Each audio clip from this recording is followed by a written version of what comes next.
Hello and welcome. Thank you for joining us this afternoon. Today's webinar is an overview of the Green Bank's request for proposals for engineering, procurement, and construction services for solar and storage projects at municipal and affordable multifamily housing sites. We will be recording this webinar. Someone could hit record. There we go. Recording in progress. I'm Emily Basham. I'm the director of the Solar Marketplace Assistance Program Plus, or SolarMAP Plus. I'm joined by my colleagues and fellow SolarMAP Plus team members, Katie Shelton, Connor Burt, and Nikki Dow.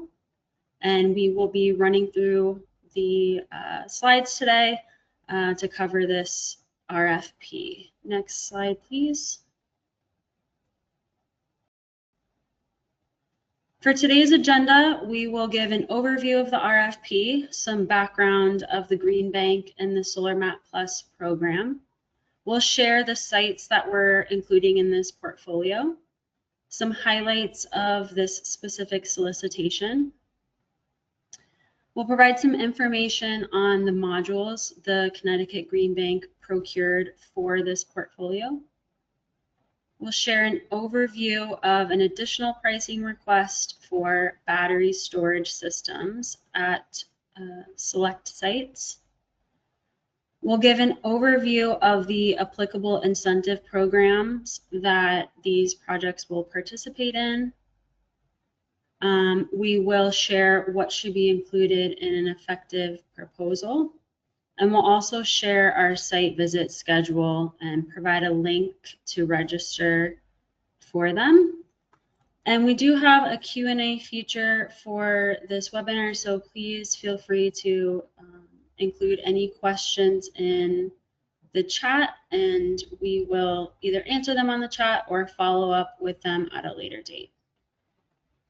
We'll also provide the recording and the slides as part of our RFP materials. Next slide.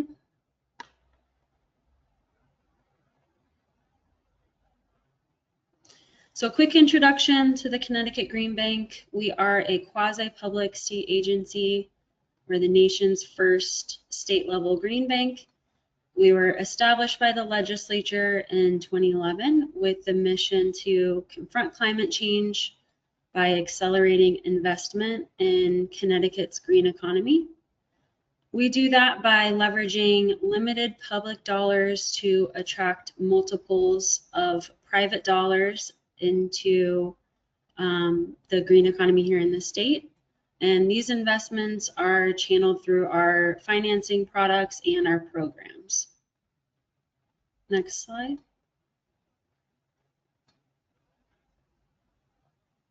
One of those programs is the Solar Marketplace Assistance Program Plus, or SolarMAP Plus. We provide no-cost technical assistance to affordable multifamily housing providers, municipalities, and state agencies to help them navigate the solar and storage marketplace.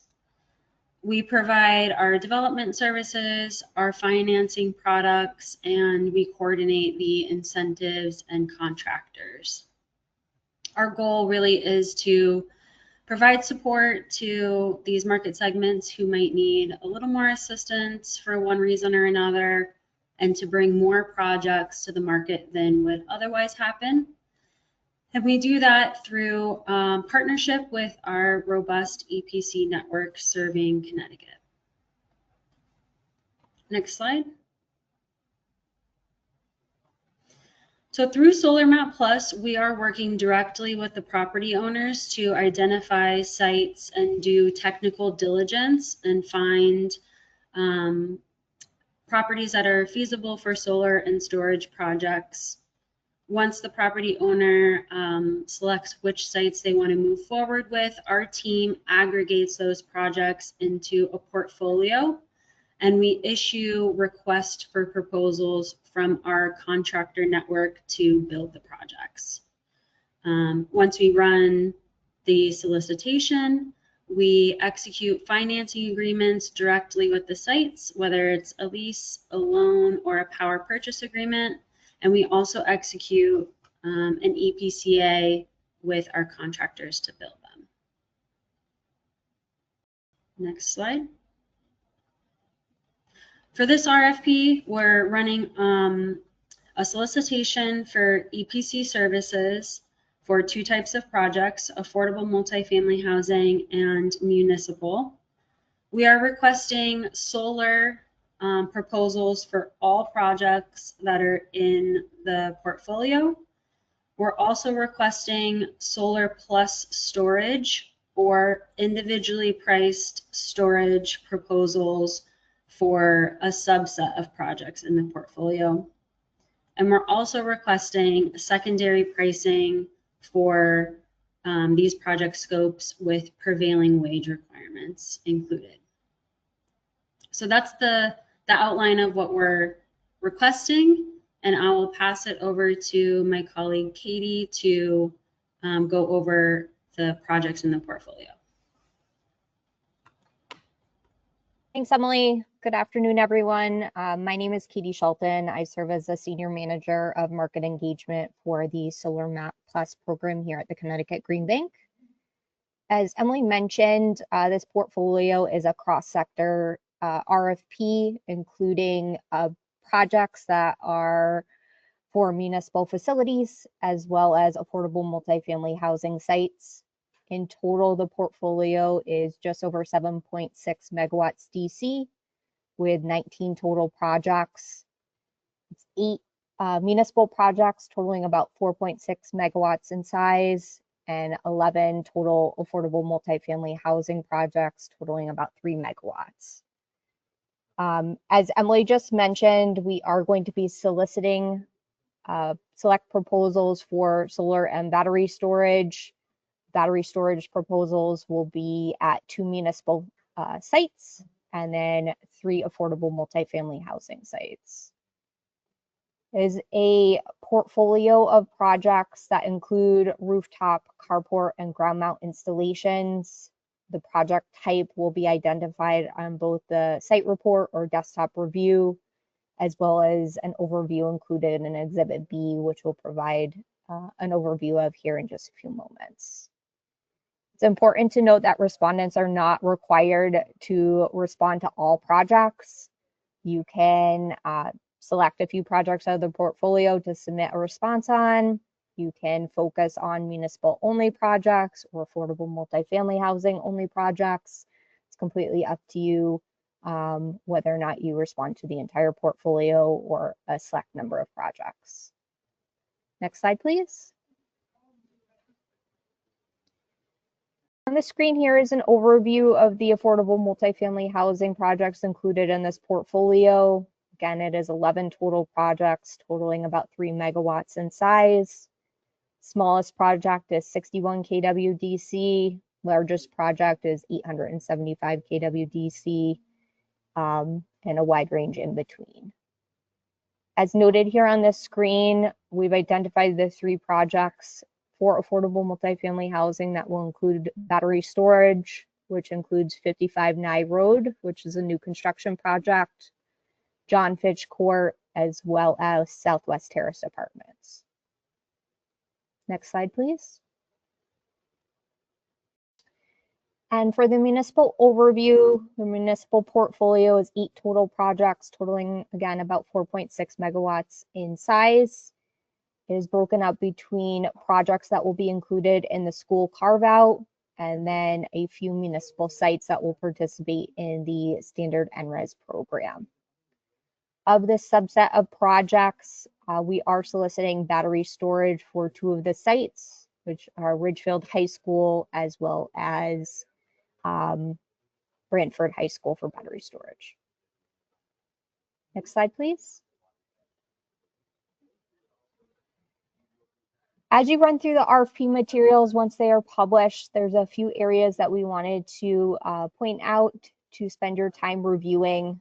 First is Table 1, which is included in the main RFP document, providing an overview of our request for proposals. And that is Table 1, which includes the name of the site address, project type, and the anticipated system size and incentive program. In addition to that, you will see Exhibit A included as part of this portfolio, which all the available documentation that we've collected from each site. That will include desktop reviews or site reports, utility bills, roof warranty and roof disclosure forms, site photos, and any available drawings. In terms of an overview of each project, sorry, go back, Nikki, please.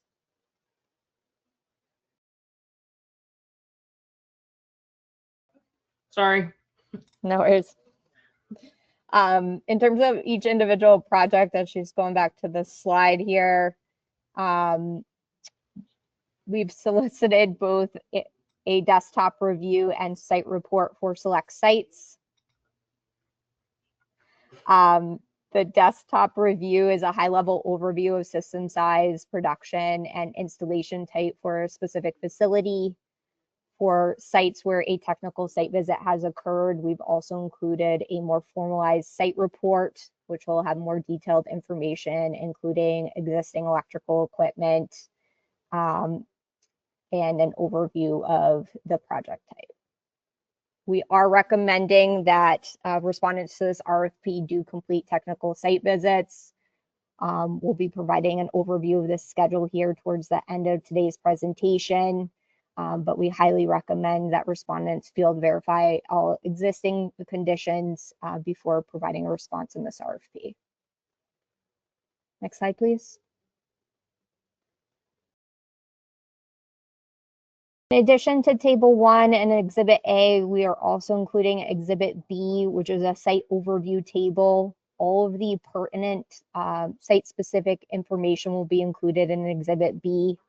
This includes the buildable system size based off of verified load with the utility company, available hosting capacity information, and then pertinent construction information such as security protocols, operating hours on site, any calendar restrictions for on-site activities, and then any site-specific notes that should be called out as you review and provide a response for these projects. The site-specific notes are highlighted for municipal projects in row 23 of Exhibit B, and for the multifamily affordable housing projects, you will find them on row 24 of the Exhibit B table. Next slide, please.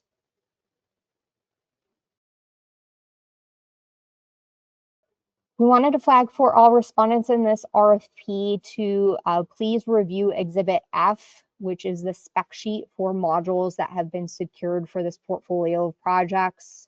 Green Bank took steps towards the end of 2025 to safe harbor a portfolio of phono modules, which we intend to utilize for this portfolio of projects. As such, we are requesting that any respondents to this RFP exclude module pricing from their EPC cost, and that they use the spec sheet to accurately model production for this portfolio of projects. We are flagging that we are requesting respondents pick up and transport modules from the warehouse as part of your scope of work in responding to this portfolio of projects. Next slide, please. Hand it back over to Emily to provide an overview of battery storage. Thanks, Katie.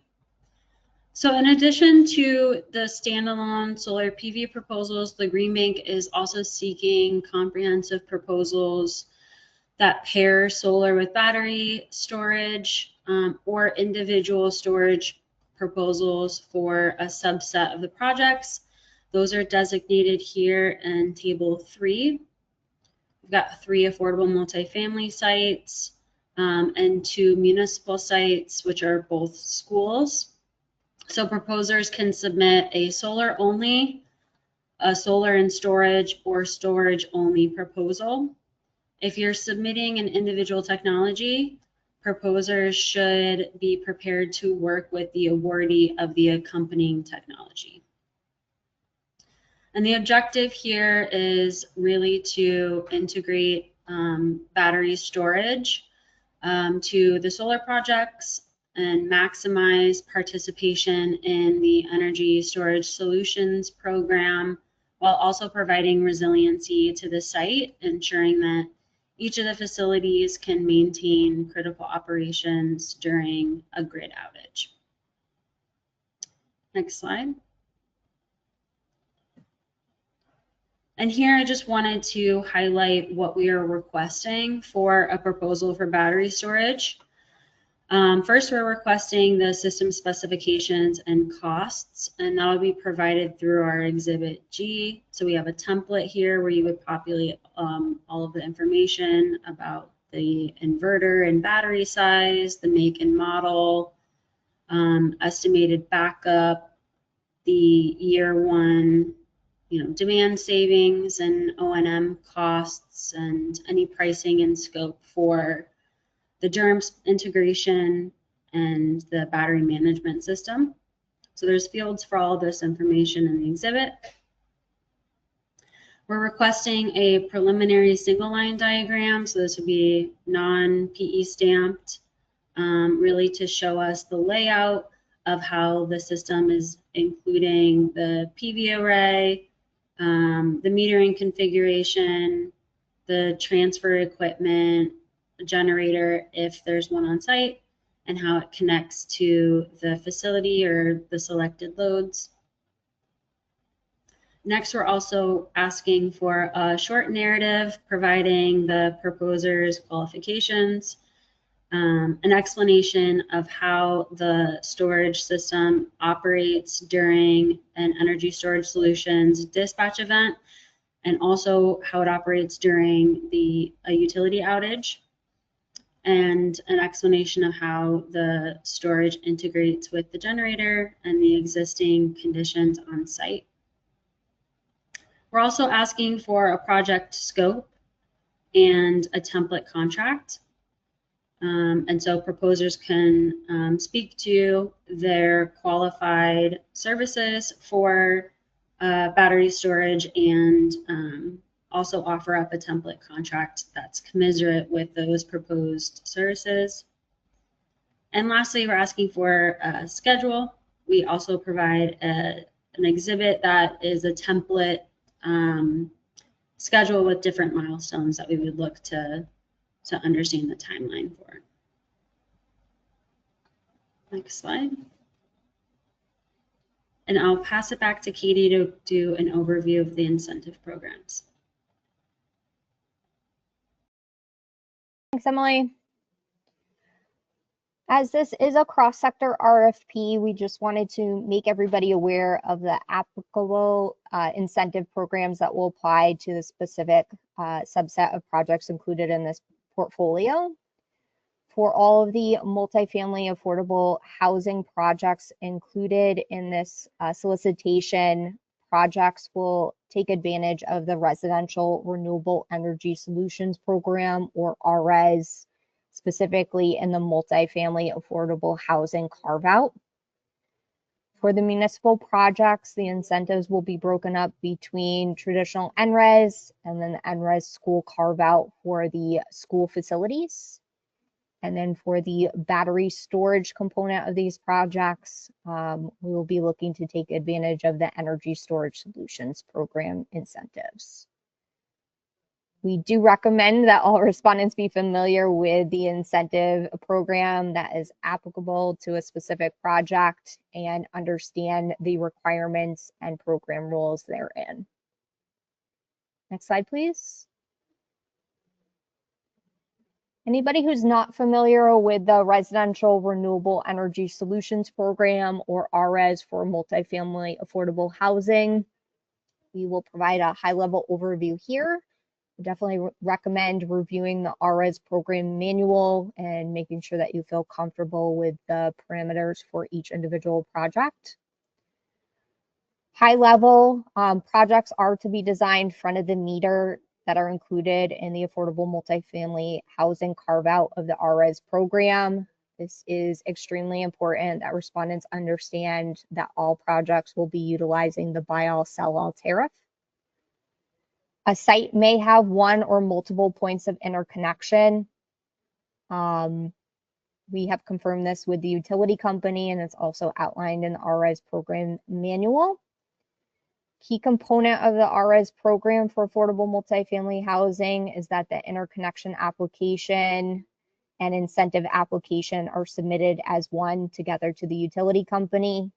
Connecticut Green Bank will provide support for documentation collection and collecting signatures prior to submission. But we do rely on the awardee to coordinate the completion of the applications and submittals to the utility company for approval. In terms of sizing, it's important to note that for single phase services, there is a new 50 kilowatt AC limitation in both Eversource and UI territory. And you should be cognizant of this in your design as you are outlining a particular layout for an affordable multifamily housing site that is a single phase service. For sizing, in Exhibit B, we have provided an overview of the verified load with the utility company, so either Eversource or UI, and this is the max allowable system size that can be built for an affordable multifamily housing site. For new construction facilities that are included in this portfolio, the limitation on design is 9 kilowatts AC per unit as the max allowable for your submission. You will see this called out in Exhibit B, and there's an overview provided in the program manual if there are any questions. Next slide, please. So for all projects that are not in the school category or qualified public school projects, they will participate in the standard NRES program or non-residential renewable energy solutions program. We recommend that respondents review the NRES program rules, become familiar with the project bucket sizes, and have that inform your design to maximize the project economics for the site owner. Buckets are as follows. Small goes up to 200 kilowatts AC. Medium is 200 kilowatts AC up to 999 kilowatts AC. And then large is a megawatt up to 5 megawatts AC. Again, we recommend that you refer to Exhibit B, which will provide an overview of the design requirements. We're indicating the preference for netting versus buy-all, sell-all tariff for the project type, as well as whether or not a site has existing solar, metering information, installation type, etc. Please note that the two projects that will be included in the traditional NRES program rules do not yet have tariffs secured for them.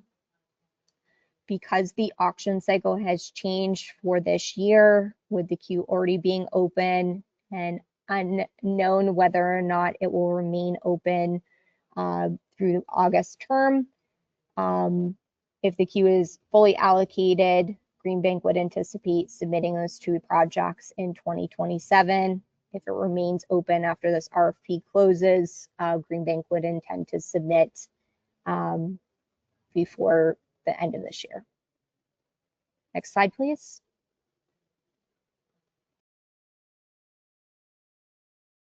And lastly, just to provide an overview of the school carve-out for anybody that's not familiar, this launched in February of 2025. It's 25 megawatts of allocation that are available annually for qualified public school projects. We have indicated in Exhibit B which projects would be included in this specific category. All projects must be sized under 5 megawatts AC. The queue for submission does open up in the February solicitation, which is already open for 2026. And it's important to note, to be eligible to submit into this category, a pre-application checklist must be completed, which means that projects must have structural engineering complete, have contingent approval and an executed interconnection agreement, and have receipt of all permits before we can submit into the school category. We've not secured tariffs under this category to date for the projects within this portfolio. Green Bank intends to award the projects that fall in this category and then work with the selected EPC to hit the milestones on the pre-application checklist. We'll work with you to gather the information, required signatures, and ultimately submit for and secure the tariff through the NRES school carve-out category. Because the carport adder is only available for projects that are designed as 100% carport, we are soliciting responses requesting carport only designs for applicable projects outlined in Exhibit B, and a hybrid design, which would include a rooftop and carport system size to determine which option will provide the greatest economics to the property owner. Next slide, please.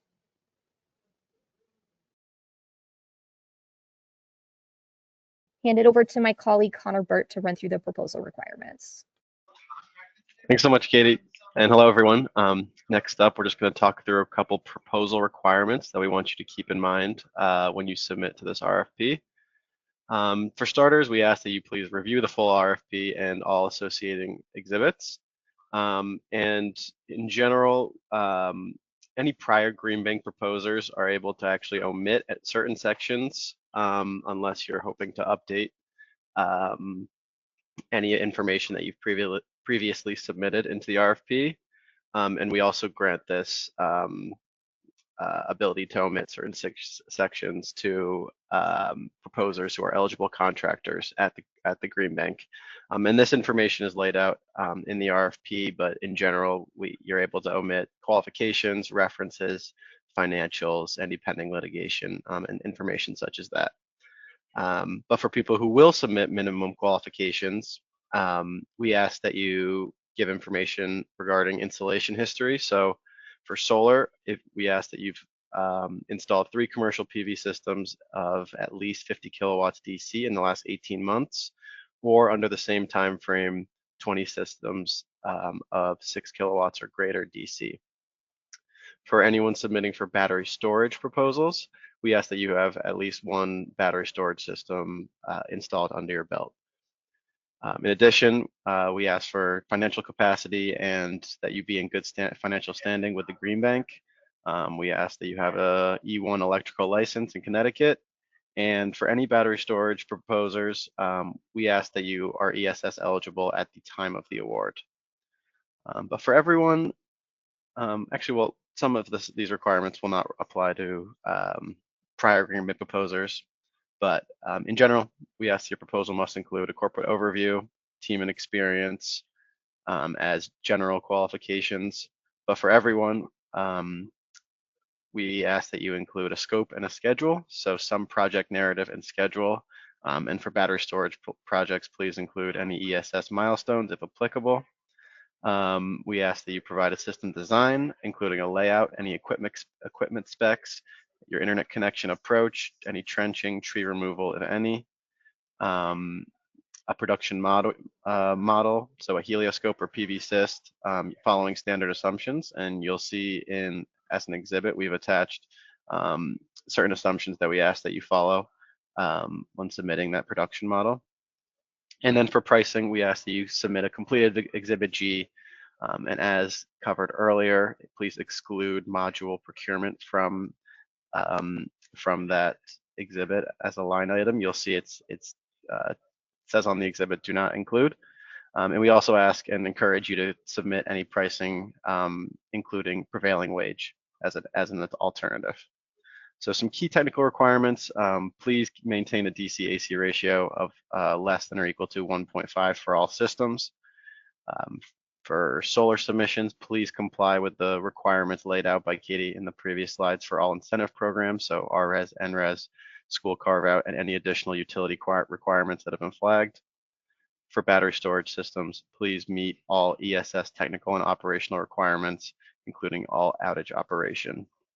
And we should add that for any incomplete or non-compliant proposals, we reserve the right to request revisions from your team, or potentially just reject the proposal if it does not include the information that we're needing.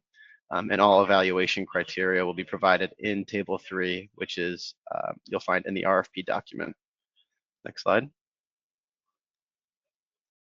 And then next, we're going to go over a couple of important dates.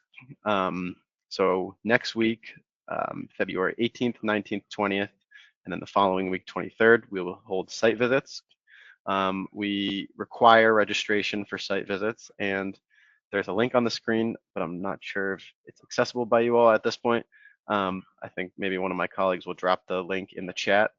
But you will also find this in the RFP document and a communication that will go and hit your inbox later today. We strongly encourage you to attend site visits. I think it's very important for these projects to have an awareness of the on-site conditions. Next, the next deadline is the proposer questions. We ask that you submit any questions by March 6th at 4 p.m. and then submissions will be due March 23rd by 4 p.m.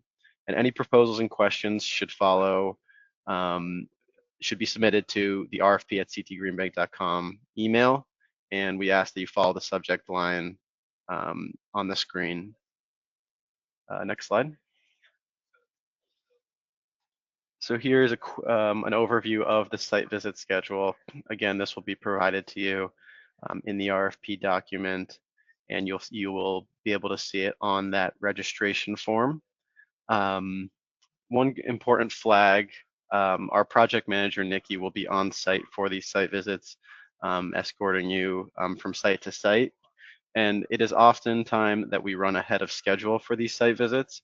So it is very important that when you do register, please provide the correct contact information so Nikki is able to contact you if something changes and the timing does not work out as it is on the slide. So unfortunately, if you do not provide the correct site visit information, there isn't much we can do. So very, very important. But yeah, next slide. And that will do it from our part. We thank you all for joining this webinar. A reminder that for questions in the proposal, please use the contact rfp@ctgreenbank.com using the subject line on screen. And this solicitation and all the information should be hitting your inboxes this afternoon. That is all from me. Thanks all for joining.